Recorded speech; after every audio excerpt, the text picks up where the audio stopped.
Olá, paz do Senhor, tudo bem com vocês? Meus amores, eu tô passando aqui pra gente meditar um pouquinho na palavra do Senhor. E hoje eu estava lendo aqui, ainda estou lendo, na verdade, uma leitura bem interessante, lá no livro de 1 Samuel, a partir do capítulo 5, onde fala sobre a arca na terra dos filisteus. Eu sei que muito de vocês já conhecem essa história verídica, né? Isso aconteceu porque está na palavra do Senhor. E é uma história que fala sobre o poder de Deus, sabe? A gente precisa aprender que a gente não pode mexer com o que é de Deus. Sejam coisas, sejam pessoas. O que é de Deus é de Deus. É Ele que cuida, né? É Ele que faz como Ele quer. E a história conta que os filisteus, eles tomaram o que era de mais importante do povo judeu, que eles tomaram a Arca da Aliança.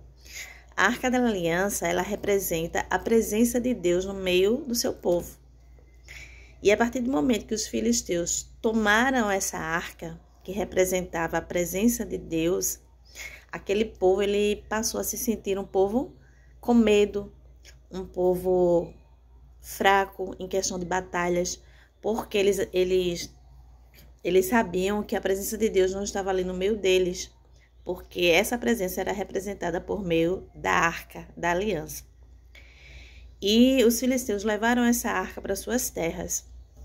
Porém, no primeiro dia, a palavra do Senhor diz aqui que eles colocaram, não é? Eles a colocaram no templo do seu deus Dagom, perto da sua imagem. No dia seguinte de manhã, os moradores de Asdod viram que a imagem de Dagom estava caída de cara no chão, na frente da Arca da Aliança. Então, eles pegaram as imagens e puseram de volta no seu lugar. No dia seguinte de manhã, viram que ela estava caída de novo, na frente da arca. A cabeça e os dois braços da imagem estavam quebrados, caídos na soleira da porta. Somente o corpo estava inteiro. É por isso que até hoje os sacerdotes de Dagom e todos que o adoram em Asdod não pisam naquele lugar. E o Senhor Deus castigou durante o povo de Asdod. Fez com que todo o povo dali e da vizinhança ficasse cheio de tumores. Quando eles viram isso, disseram: o Deus de Israel está castigando a nós e ao nosso Deus Dagom. Não podemos mais deixar que a arca do Deus de Israel fique aqui. E aí, o que a gente pode ver nessa leitura é que Deus ele não se deixa escarnecer, não é? A arca da aliança foi criada para o seu povo, para estar no meio do seu povo, independente das consequências ou da situação que estivesse o seu povo. A arca pertence ao povo de Deus. E a primeira coisa que Deus mostrou para eles é que aquele Deus Dagom, aquela imagem daquele Deus não significava nada para ele. E Deus ali vai e faz com que aquela imagem se curve diante da arca.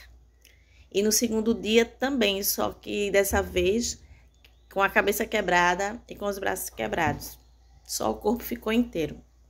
Então, vendo aquilo, né, que eles já achavam que era Deus tomando providências por eles terem pego a Arca da Aliança, que representava a presença de Deus no meio do seu povo, eles começaram a se preocupar, porque Deus começou a ferir aquele povo com tumores. E eram grandes tumores, tumores que doíam, que faziam as pessoas gemer, que faziam as pessoas sofrer, não é? E Deus castigou aquele povo por haver pegado a Arca da Aliança e ter tirado do meio do seu povo. E muitas pessoas morreram. E os que não morreram ficaram cheios de tumores, sofrendo, porque foram mexer no que é de Deus. Queridos, nós precisamos ter cuidado naquilo que nós fazemos e naquilo que nós falamos em relação a Deus. Às vezes, nós mexemos, né, em pessoas de Deus.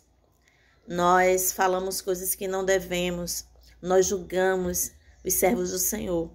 Mas a gente precisa ter cuidado, porque o que é de Deus, quem cuida é Ele. Quem conserta é Ele, né? Quem põe no lugar, quem põe tudo de volta no lugar é o Senhor. E ali os filisteus, eles foram atingidos por aqueles tumores. Todas as cidades que fazia o povo, os filisteus, foram tomados por aqueles temores.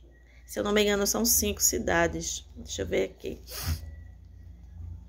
E aqui a palavra do Senhor diz que aqueles tumores não pegaram só as pessoas humildes, não. Foram dos mais simples aos mais importantes. As autoridades daquelas cidades. Todos os governadores ficaram com essa doença de tumores. Ela foi passando de cidade para cidade. Primeiro levaram ela para Gate. E lá em Gate foi um terror. As pessoas ficaram totalmente doentes. Muitas pessoas morreram ali em Gate. E aquele povo não quis mais ficar com a arca do Senhor. E mandaram para Ecrom. E por onde a arca passava, ela ia destruindo o povo. Ela ia enchendo o povo de tumores. Deus ia enchendo o povo de tumores, na verdade. Né? Fazendo enfermar e matando a muitos. E ninguém queria ficar com essa arca, porque eles sabiam que era Deus castigando eles. Queridos, quando a gente mexe no que é de Deus, as consequências vêm, viu? Cuidado com os utensílios da casa do Senhor. Cuidado com as pessoas que são do Senhor, que servem ao Senhor, né? Cuidado, querido. Cuidado, porque Deus, ele castiga, né? Deus, ele continua castigando aqueles que se metem no seu caminho. Aqueles que acham que podem falar e fazer o que quer com o que é de Deus. Então, eles entenderam que era Deus castigando eles e não quiseram mais ficar com a arca. E decidiram, né, fizeram reunião lá com todos os governadores das cidades dos filisteus e decidiram mandar a arca de volta para o povo de Israel. Eles decidiram. No versículo 11 do capítulo 5 diz assim: mandem a arca do Deus de Israel de volta ao seu lugar, para que ela não mate a nós e as nossas famílias. Houve morte e destruição em toda a cidade por causa do castigo severo de Deus. Os que não morreram ficaram cheios de tumores e os gritos dos moradores da cidade subiram até o céu. Gente, vocês já pararam para pensar? Você está com saúde, está trabalhando, está cuidando da sua família e de repente surge uma peste do nada, não é? E aí essa peste toma toda a população e todos ficam doentes da mesma doença, como na pandemia que a gente teve agora há pouco. E ali todos sofrendo, todos com tumores, todos sofrendo dores, muitos não suportando as dores, morrendo, e aquela praga espalhada. E a vida daquelas pessoas mudaram de repente, não é? Com o castigo de Deus. Tudo por culpa de terem mexido naquilo que não devia mexer. Porque Deus não é um Deus que se deixa escarnecer. Deus é um Deus que ele toma providências, não é? E ali o povo não quiseram mais a arca.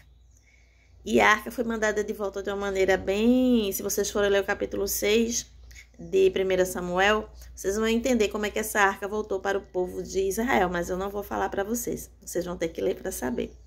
O que é que eu quero chamar a atenção de vocês nessa leitura que eu fiz agora?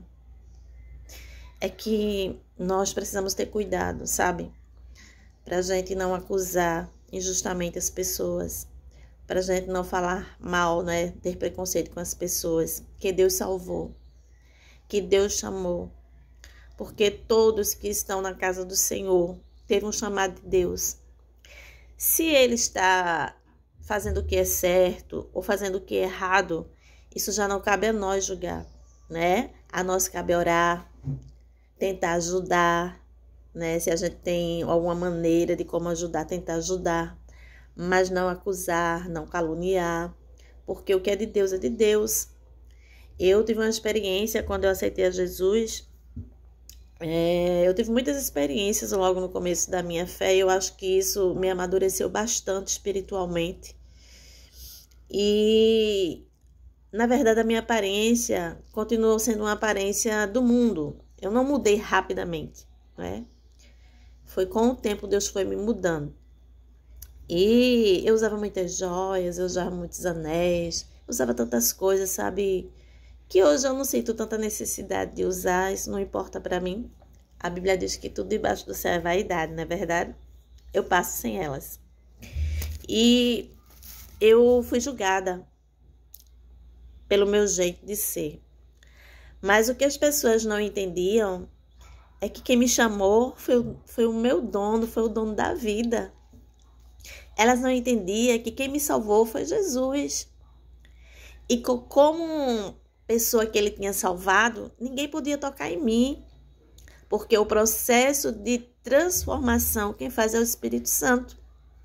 É ele que molda, é ele que, né? A Bíblia diz que é ele que tem o papel de fazer a gente entender que a gente é pecador, que a gente precisa mudar, que existe juízo.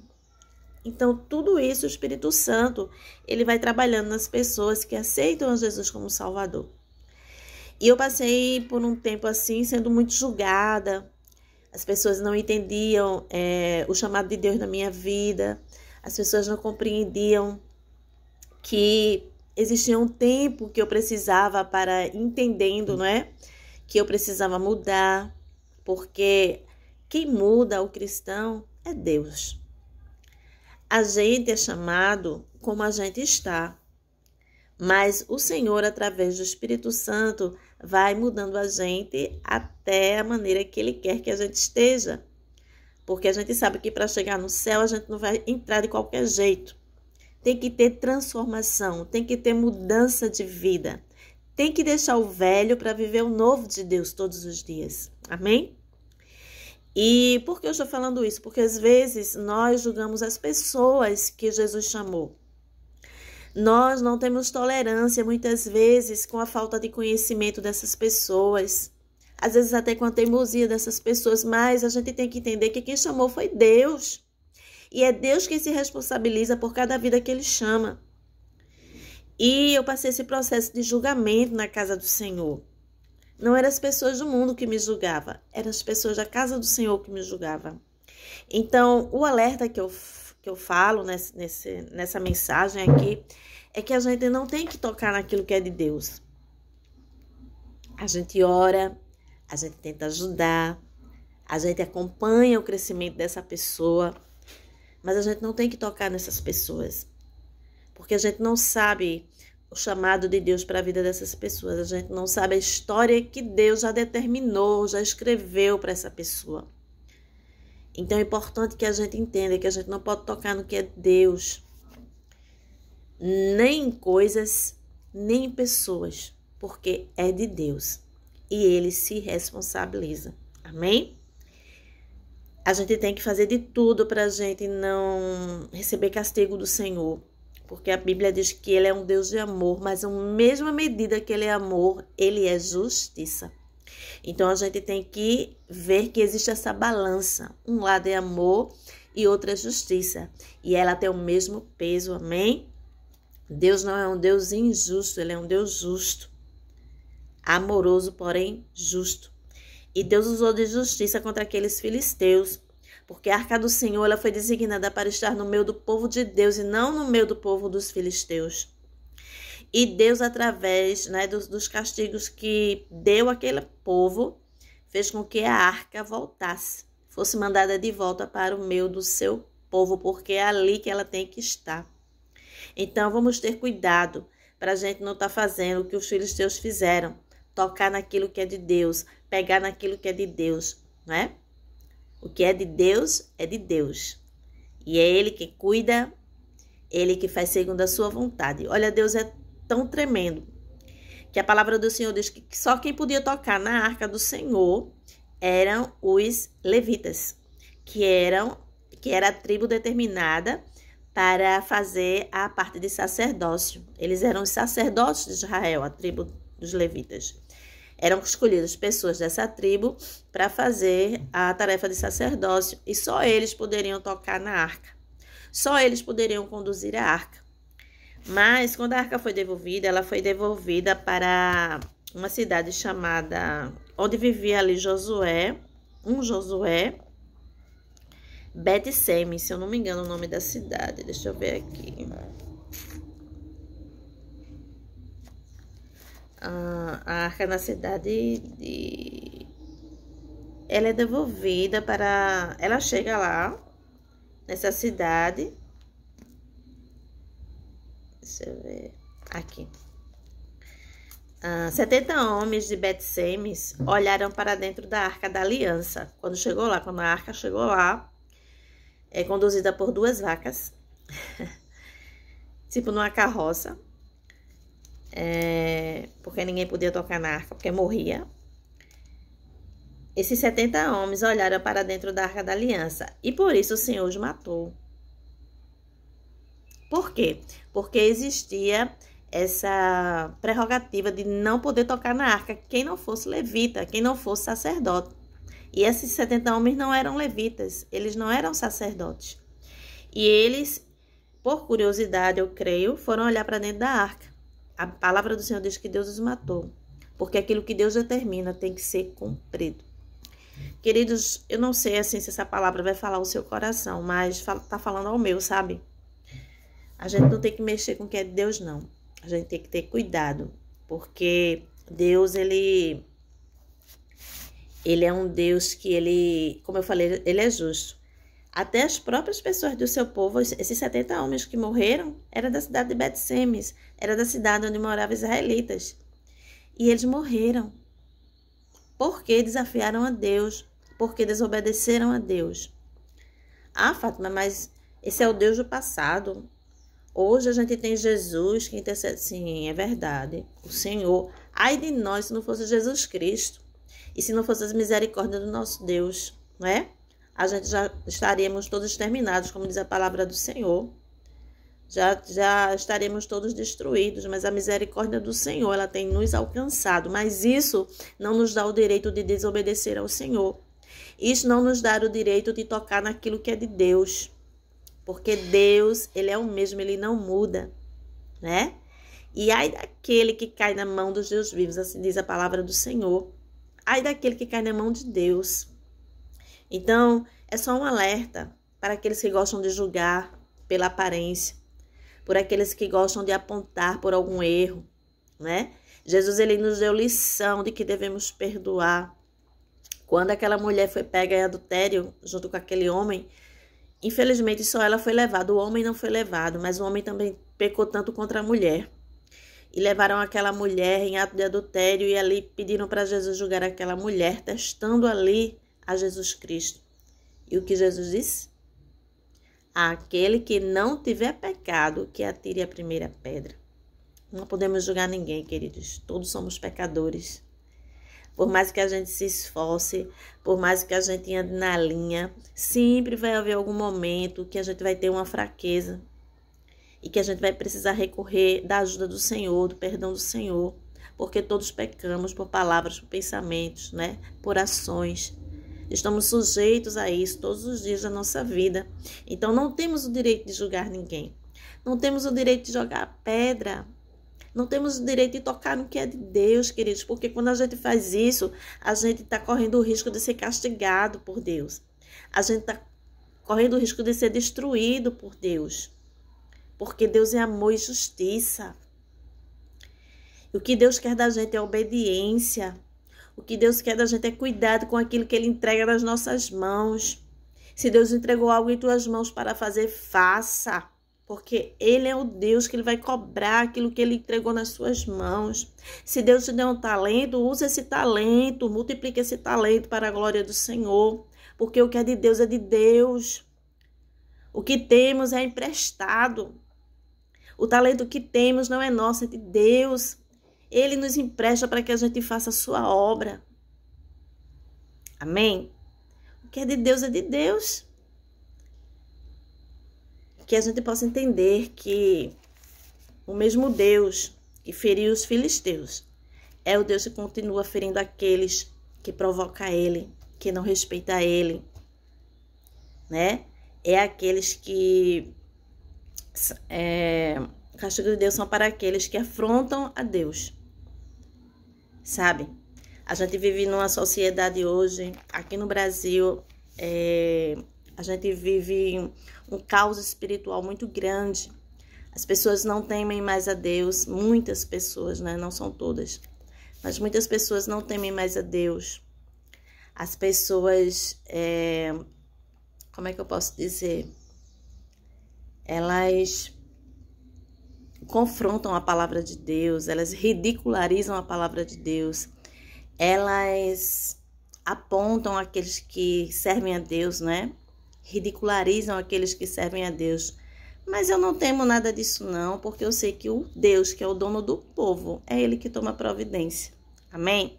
E do jeito que Ele fez com aquela estátua do Deus Dagon, Ele faz também com essas pessoas. Porque Ele diz, olha, vocês não têm que ter raiva, vocês não têm que tomar decisão nenhuma. O Senhor disse, olha, a vingança é minha. Sou eu que tomo providência. No momento certo, sou eu que faço eles entenderem que eu sou Deus. É no momento certo que eles vão entender que vocês me servem, que vocês me pertencem, que vocês são chamados pelo meu nome. Aleluia! Glória seja dada ao nome do Senhor. Os filisteus entenderam que Deus era Deus. Os filisteus entenderam que Deus era maior do que o Deus Dagon deles. Os filisteus entenderam que Deus castiga quando mexe no que é dele, no que pertence a ele. Infelizmente, muitas pessoas têm recebido o castigo de Deus por não entender, por não compreender que o que é de Deus e que não se pode mexer, que não se pode tocar. Isso não vale só para aquelas pessoas que não conhecem a Deus, mas principalmente para aqueles que já conhecem a Deus, para aqueles que andam na presença de Deus, para aqueles que ouvem a palavra de Deus, mas que não praticam, mas que não têm tido temor a essa palavra. Você, cristão, cuidado. Não toque no que é de Deus. Amém? Que Deus abençoe a tua vida, a tua casa. Que Ele olhe para você com um olhar de misericórdia, como Ele tem olhado para mim. Que Ele possa te dar sabedoria, entendimento, conhecimento, compreensão da sua palavra. E que, acima de tudo, Ele haja com amor na nossa vida. Amém? Porque as misericórdias dEle são a causa da gente não ser consumido. Amém? Que Deus te abençoe.